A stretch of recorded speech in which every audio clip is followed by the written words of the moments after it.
اللهم صل على محمد وعلى آل محمد كما صليت على إبراهيم وعلى آل إبراهيم إنك حميد مجيد. اللهم بارك على محمد وعلى آل محمد كما باركت على إبراهيم وعلى آل إبراهيم إنك حميد مجيد. ہمارے نبی پاک صلی اللہ علیہ وسلم موسم بہار میں دوشنبہ کے دن 9 ربیع الاول، ابن اسحاق نے 12 ربیع الاول کی تاریخ نقل کی ہے، سن عام الفیل اپریل 571 عیسوی، بعد از صبح و قبل از طلوع آفتاب پیدا ہوئے. حضور صلی اللہ علیہ وسلم اپنے والدین کے اکلوتے فرزند تھے. والد بزرگوار کا حضرت صلی اللہ علیہ وسلم کی پیدائش سے پہلے ہی انتقال ہو گیا تھا. عبد المطلب حضور صلی اللہ علیہ وسلم کے دادا تھے. انہوں نے خود بھی یتیمی کا زمانہ دیکھا تھا اور اپنے 24 سال کے نوجوان بیٹے عبداللہ کی اس یادگار کے پیدا ہونے کی خبر سنتے ہی گھر میں آئے اور بچے کو خانہ کعبہ میں لے گئے اور دعا مانگ کر واپس لائے. 7ویں دن قربانی کی اور تمام قریش کی دعوت کھا کر لوگوں نے پوچھا کہ آپ نے بچے کا نام کیا رکھا ہے؟ تو عبد المطلب نے کہا محمد. لوگوں نے تعجب سے پوچھا کہ آپ نے اپنے خاندان کے سبھی مروجہ ناموں کو چھوڑ کر یہی نام کیوں چنا؟ انہوں نے فرمایا کہ یہ میرا بچہ ہے اور میں چاہتا ہوں کہ دنیا بھر کی ستائش اور تعریف کا شایان قرار پائے. اور محمد صلی اللہ علیہ وسلم کا جو نام ہے یہ اس پورے دنیا میں اس وقت تک کسی کا یہ نام نہیں تھا. پہلی بار یہ نام کسی کا رکھا گیا. سب سے پہلے حضور پاک صلی اللہ علیہ وسلم کو آپ کی والدہ نے اور پھر 2-3 روز کے بعد سویبہ نے دودھ پلایا. وہ ابو لہب کی لونڈی تھی. اس زمانہ میں دستور تھا کہ شہر کے رؤسا اور شرفا شیرخوار بچوں کو اطراف کے قصبات اور دیہات میں بھیج دیا کرتے تھے. یہ رواج اس غرض سے تھا کہ بچے بدوؤں میں پل کر فصاحت کا جوہر پیدا کرتے تھے اور عرب کی خالص خصوصیات محفوظ رہتی تھیں.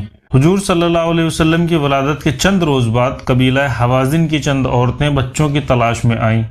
ان میں سے حضرت حلیمہ سعدیہ رضی اللہ عنہا بھی تھیں. اتفاق سے انہیں کوئی بچہ نہ ملا اور حضور پاک صلی اللہ علیہ وسلم کی والدہ نے ان کو مقرر کرنا چاہا. تو ان کو خیال آیا کہ یتیم بچے کو لے کر کیا کروں گی، لیکن خالی ہاتھ بھی نہ جا سکتی تھیں. اس لیے حضرت آمینہ کی درخواست قبول کی اور حضور پاک صلی اللہ علیہ وسلم کو لے کر گئیں. 2 برس کے بعد حلیمہ آپ صلی اللہ علیہ وسلم کو مکہ میں واپس لے آئیں اور آپ کی والدہ کے سپرد کر دیا. لیکن چونکہ اس زمانہ میں وبا پھیلی ہوئی تھی تو آپ کی والدہ نے فرمایا کہ واپس لے جاؤ اور دوبارہ گھر میں لے کر آئیں. وہ تو حضرت حلیمہ کے ساتھ حضور صلی اللہ علیہ وسلم کو بے انتہائی محبت تھی. حضرت حلیمہ کے شوہر یعنی حضرت صلی اللہ علیہ وسلم کے رضائی باپ کا نام حارث بن عبد العجہ ہے. وہ آپ صلی اللہ علیہ وسلم کی بعثت کے بعد مکہ آئے اور حضور صلی اللہ علیہ وسلم سے ملاقات کی اور کہا کہ یہ تم کیا کہتے ہو؟ تو آپ صلی اللہ علیہ وسلم نے فرمایا کہ ہاں، وہ دن آئے گا کہ میں آپ کو دکھاؤں گا کہ میں سچ کہتا تھا. اور حارث مسلمان ہو گئے. نبی پاک صلی اللہ علیہ وسلم کی عمر جب تقریباً 6 برس کی ہوئی تو آپ کی والدہ آپ کو لے کر مدینہ گئیں. چونکہ آپ صلی اللہ علیہ وسلم کے دادا کا ننیھال خاندان نجار میں تھا. وہیں ٹھہری. اس سفر میں ام ایمن بھی ساتھ تھیں جو حضرت صلی اللہ علیہ وسلم کی دایاں تھیں. 1 مہینہ تک مدینہ میں مقیم رہیں. واپس آتے وقت جب مقام ابوا پہنچیں تو ان کا انتقال ہو گیا اور یہیں مدفون ہوئی. ام ایمن آپ صلی اللہ علیہ وسلم کو لے کر مکہ واپس آ گئیں. والدہ کے انتقال کے بعد عبد المطلب نے حضور صلی اللہ علیہ وسلم کو اپنے دامن تربیت میں لیا اور ہمیشہ اپنے ساتھ رکھتے تھے. عبد المطلب نے 82 برس کی عمر میں وفات پائی. اس وقت آپ صلی اللہ علیہ وسلم کی عمر 8 برس کی تھی. عبد المطلب کا جنازہ اٹھا تو آپ صلی اللہ علیہ وسلم بھی ساتھ تھے اور فرط محبت سے روتے تھے. عبد المطلب نے مرنے کے وقت اپنے بیٹے ابو طالب کو آپ صلی اللہ علیہ وسلم کی تربیت سپرد کی. ابو طالب آپ صلی اللہ علیہ وسلم سے اس قدر محبت رکھتے تھے کہ آپ کے مقابلہ میں اپنے بچوں کی پرواہ نہیں کرتے تھے. سوتے تھے تو حضرت صلی اللہ علیہ وسلم کے ساتھ اور باہر جاتے تو ساتھ لے کر. غالباً جب آپ کی عمر 10 برس کی ہوئی تو آپ صلی اللہ علیہ وسلم نے بکریاں چرائیں. یہ عالم کی غلہ بانی کا دبیچہ تھا. زمانہ رسالت میں آپ صلی اللہ علیہ وسلم اس سادہ اور پر لطف مشغلہ کا ذکر فرمایا کرتے تھے. ایک دفعہ آپ صلی اللہ علیہ وسلم صحابہ رضی اللہ عنہم اجمعین کے ساتھ جنگل میں تشریف لے گئے. صحابہ بیریاں توڑ کر کھانے لگے. آپ نے فرمایا جو زیادہ سیاہ ہو جاتی ہے وہ زیادہ مزے کی ہوتی ہے. یہ میرا اس زمانے کا تجربہ ہے جب میں بچپن میں یہاں بکریاں چرایا کرتا تھا. ابو طالب تجارت کا کاروبار کرتے تھے۔ قریش کا دستور تھا کہ سال میں ایک دفعہ تجارت کی غرض سے شام جایا کرتے تھے۔ حضرت صلی اللہ علیہ وسلم کی عمر تقریباً 12 برس کی ہوگی کہ ابو طالب نے حسب دستور شام کا ارادہ فرمایا۔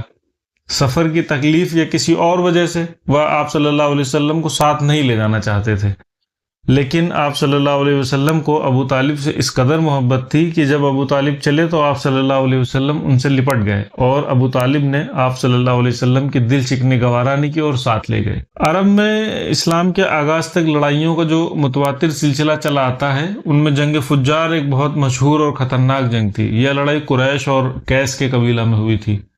چونکہ قریش اس جنگ میں برسر جنگ تھے، اس لیے رسول اللہ صلی اللہ علیہ وسلم نے بھی شرکت فرمائی، لیکن آپ صلی اللہ علیہ وسلم نے کسی پر ہاتھ نہیں اٹھایا۔ لڑائیوں کے متواتر سلسلہ نے سینکڑوں گھرانے برباد کر دیے تھے اور قتل و صفاقی موروثی اخلاق بن گئے تھے۔ یہ دیکھ کر بعض طبیعتوں میں اصلاح کی تحریک پیدا ہوئی۔ جنگ فجار سے لوگ واپس پھرے تو زبیر بن عبد المطلب نے، جو رسول اللہ صلی اللہ علیہ وسلم کے چچا اور خاندان کے سرکردہ تھے، انہوں نے یہ تجویز پیش کی۔ چنانچہ خاندان ہاشم، زہرا اور تیم عبداللہ بن جدان کے گھر میں جمع ہوئے تو وہاں ایک معاہدہ طے پایا کہ ہر شخص مظلوم کی حمایت کرے گا اور کوئی ظالم مکہ میں نہیں رہنے پائے گا۔ تو حضور صلی اللہ علیہ وسلم اس معاہدہ میں شریک تھے اور عہد نبوت میں فرمایا کرتے تھے کہ معاہدہ کے مقابلہ میں اگر مجھ کو سرخ رنگ کے اونٹ بھی دیے جاتے میں تب بھی نہ بدلتا، اور آج بھی ایسا معاہدہ اگر کوئی کرے اور مجھے بلائے تو میں حاضر ہوں۔ یہ معاہدہ حلف الفضول کہلایا اس وقت۔ ابو طالب کے ساتھ آپ صلی اللہ علیہ وسلم نے بعض تجارتی سفر کیے اور ہر قسم کا تجربہ حاصل ہو چکا تھا آپ کو، اور آپ کے حسن معاملہ کی شہرت ہر طرف پھیل چکی تھی۔ حضرت عبداللہ بن ابی الحمصہ ایک صحابی رضی اللہ عنہ بیان کرتے ہیں کہ بعثت سے پہلے میں نے حضور صلی اللہ علیہ وسلم سے خرید فروخت کا کوئی معاملہ کیا۔ کچھ معاملہ ہو چکا تھا، کچھ باقی تھا۔ میں نے وعدہ کیا کہ میں پھر آؤں گا۔ اتفاق سے 3 دن تک مجھ کو اپنا وعدہ یاد نہ آیا۔ تیسرے دن جب وعدہ گاہ پر پہنچا تو آپ صلی اللہ علیہ وسلم کو اسی جگہ منتظر پایا، لیکن اس وعدہ خلافی سے آپ کی پیشانی پر بل تک نہ آیا۔ صرف اس قدر فرمایا کہ تم نے مجھے زحمت دی، میں اسی مقام پر 3 دن سے موجود ہوں۔ مکہ میں نہایت شریف خاندان کی ایک بیوہ عورت خدیجہ رضی اللہ عنہا تھیں۔ وہ بہت مالدار تھیں، اپنا روپیہ تجارت میں لگا کے رکھتی تھیں۔ انہوں نے حضور صلی اللہ علیہ وسلم کی خوبیاں اور اوصاف سن کر آپ صلی اللہ علیہ وسلم کی سچائی، دیانتداری، سلیقہ شیاری کا حال معلوم کر کے خود درخواست کر دی کہ ان کے روپیہ سے تجارت کریں۔ اس تجارت میں بڑا نفع ہوا۔ اس سفر میں حضرت خدیجہ رضی اللہ عنہا کا غلام میسرہ بھی تھا۔ اس نے حضور صلی اللہ علیہ وسلم کی ان تمام خوبیوں اور بزرگیوں کا ذکر خدیجہ رضی اللہ عنہ کو سنایا جو سفر میں خود دیکھیں اس نے۔ ان اوصاف کو سن کر خدیجہ رضی اللہ عنہ نے درخواست کر کے حضور صلی اللہ علیہ وسلم سے نکاح کر لیا۔ حالانکہ حضرت خدیجہ رضی اللہ عنہ اس سے پہلے بڑے بڑے سرداروں کی درخواستیں نکاح رد کر چکی تھیں۔ لوگوں کے دلوں پر حضور صلی اللہ علیہ وسلم کی نیکی اور بزرگی کا اتنا اثر تھا کہ وہ حضور صلی اللہ علیہ وسلم کو نام لے کر نہیں بلاتے تھے، بلکہ صادق یا امین کہہ کر پکارتے تھے۔ حضور صلی اللہ علیہ وسلم کی عمر مبارک تقریباً 35 سال کی تھی جب قریش نے کعبہ کی عمارت کو، جس کی دیواریں سیلاب کے صدمے سے پھٹ گئی تھیں، ازسر نو تعمیر کرایا۔ عمارت کے بنانے میں تو سب شامل تھے، مگر جب حجر اسود کے قائم کرنے کا موقع آیا تو سخت اختلاف ہو گیا، کیونکہ ہر کوئی یہی چاہتا تھا کہ یہ کام اسی کے ہاتھوں سر انجام پائے۔ نوبت یہاں تک آ گئی کہ تلواریں کھنچ گئی۔ عرب میں دستور تھا کہ جب کوئی شخص جان دینے کی قسم کھاتا تو خون کے پیالے میں انگلیاں بھر کر اس میں انگلیاں ڈبو لیتا تھا، اور اس موقع پر بھی بعد دعوے داروں نے یہ رسم ادا کر دی۔ 4 دن تک یہ جھگڑا برپا رہا۔ 5ویں دن ابو امیہ بن مغیرہ، جو کہ قریش میں سب سے زیادہ معمر تھا، اس نے رائے دی کہ کل صبح کو جو شخص سب سے پہلے حرم میں آئے وہی ثالث قرار دے دیا جائے، اور سب نے یہ رائے تسلیم کر لی۔ خدا کی قدرت، اتفاقاً آپ صلی اللہ علیہ وسلم تشریف لے آئے۔ حضرت صلی اللہ علیہ وسلم کو دیکھنا تھا کہ نعرے لگ گئے کہ امین آ گیا، اب ہم سب کے فیصلے پر رضامند ہیں۔ حضور صلی اللہ علیہ وسلم نے اپنی زیرکی اور معاملہ فہمی سے ایسی تدبیر کی کہ سب خوش ہو گئے۔ آپ صلی اللہ علیہ وسلم نے چادر بچھائی اور اس پر حجر اسود اپنے ہاتھ سے رکھ دیا۔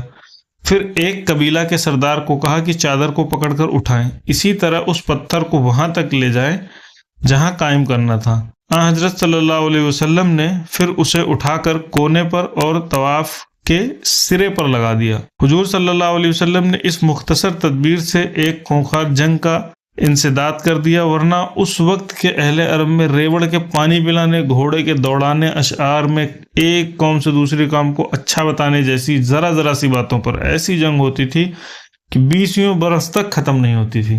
آپ صلی اللہ علیہ وسلم بچپن اور شباب میں بھی جبکہ منصب نبوت سے ممتاز نہیں ہوئے تھے، مراسم شرک سے ہمیشہ مجتنب رہے۔ ایک دفعہ قریش نے آپ صلی اللہ علیہ وسلم کے سامنے کھانا لا کر رکھا۔ یہ کھانا بتوں کے چڑھاوے کا تھا۔ جانور جو ذبح کیا گیا تھا کسی بت کے نام پر ذبح کیا گیا تھا، تو آپ صلی اللہ علیہ وسلم نے کھانے سے انکار کر دیا۔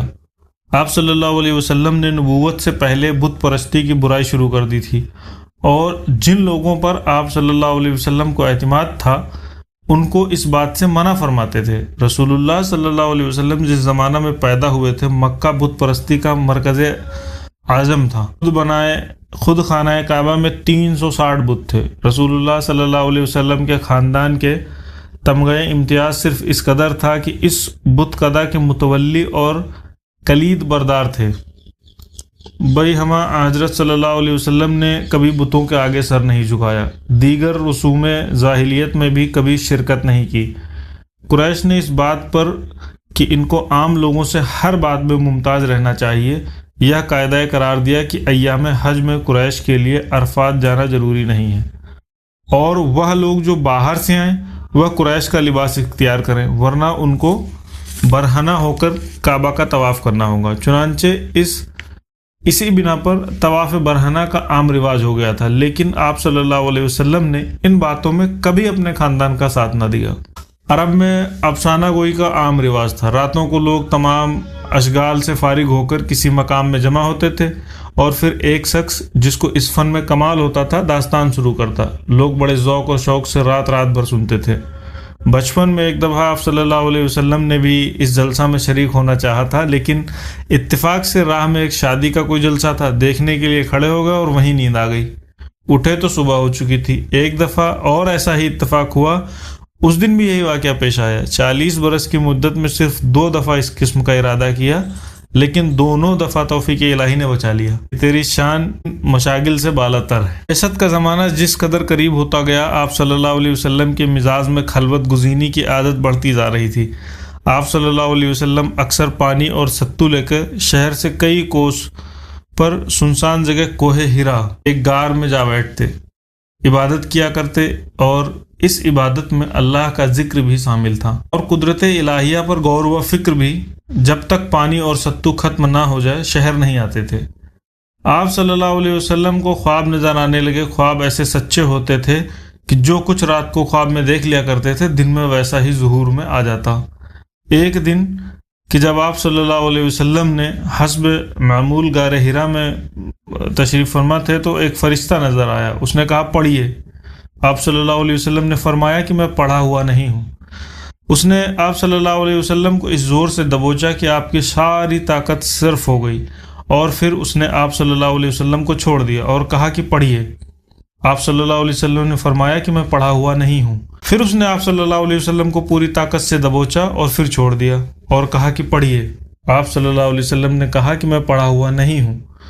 اس نے پھر پوری قوت سے دبوچا اور چھوڑ دیا اور کہا کہ پڑھیے۔ آپ صلی اللہ علیہ وسلم نے وہی جواب دیا۔ پھر اس نے یہ آیتیں پڑھی۔ بسم اللہ الرحمن الرحیم۔ اقرأ باسم ربک الذی خلق، خلق الانسان من علق، اقرأ وربک الاکرم، الذی علم بالقلم، علم الانسان ما لم یعلم۔ شروع ہے اللہ کے نام سے جو کمال رحمت ہے اور نہایت رحم والا ہے۔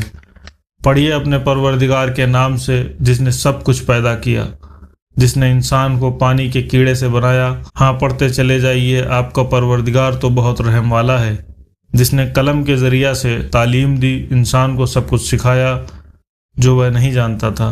اس واقعے کے بعد نبی کریم صلی اللہ علیہ وسلم فوراً گھر آئے اور لیٹ گئے۔ خدیجہ رضی اللہ عنہا سے فرمایا کہ مجھ پر کپڑا ڈال دو، زمبلونی زمبلونی، مجھے اڑا دو۔ جب طبیعت میں ذرا سکون ہوا تو خدیجہ رضی اللہ عنہ سے فرمایا کہ میں ایسے واقعات دیکھتا ہوں کہ مجھے اپنی جان کا ڈر ہو گیا ہے۔ حضرت خدیجۃ الکبریٰ رضی اللہ عنہا نے کہا کہ نہیں، آپ کو ڈر کا کیوں ہے؟ میں دیکھتی ہوں کہ آپ اقربا پر شفقت فرماتے ہیں، سچ بولتے ہیں، یتیموں کو، بیواؤں کو، بے کسوں کی دستگیری کرتے ہیں، مہمان نوازی فرماتے ہیں، اصل مصیبت زدوں سے ہمدردی رکھتے ہیں۔ خدا آپ صلی اللہ علیہ وسلم کو کبھی غمگین نہ فرمائے گا۔ اب خدیجۃ الکبریٰ رضی اللہ عنہ کو خود بھی اپنے اطمینان قلب کی ضرورت ہوئی، اس لیے وہ اپنے نبی کریم صلی اللہ علیہ وسلم کو ساتھ لے کر ایک اپنے رشتہ دار اور رشتے کے چچیرے بھائی ورقہ بن نوفل کے پاس لے گئیں، جو عبرانی زبان جانتے تھے اور تورات و انجیل کے ماہر تھے۔ تو حضرت خدیجہ رضی اللہ عنہ کی درخواست پر نبی کریم صلی اللہ علیہ وسلم نے ورقہ بن نوفل کے سامنے جبریل علیہ السلام کے آنے، بات کرنے کا واقعہ بیان فرمایا۔ ورقہ جھٹ بول اٹھے کہ یہ وہی ناموس ہے جو حضرت موسیٰ علیہ السلام پر اترا تھا۔ کاش میں جوان ہوتا اور کاش میں اس وقت تک زندہ رہتا کہ جب قوم آپ کو نکال دے گی۔ رسول اللہ صلی اللہ علیہ وسلم نے پوچھا، کیا قوم مجھ کو نکال دے گی؟ ورقہ بولے، ہاں، اس دنیا میں جس کسی نے ایسی تعلیم پیش کی اس سے شروع میں عداوت ہی ہوتی رہی۔ کاش میں ہجرت تک زندہ رہوں اور حضور کی نمایاں خدمت کر سکوں۔ ایک دن روح الامین نبی کریم صلی اللہ علیہ وسلم کو دامن کوہ میں لائے۔ نبی کریم صلی اللہ علیہ وسلم کے سامنے خود وضو کیا اور آپ حضرت صلی اللہ علیہ وسلم کو بھی وضو کرنا سکھایا، اور پھر دونوں نے مل کر نماز پڑھی۔ روح الامین نے نماز پڑھائی۔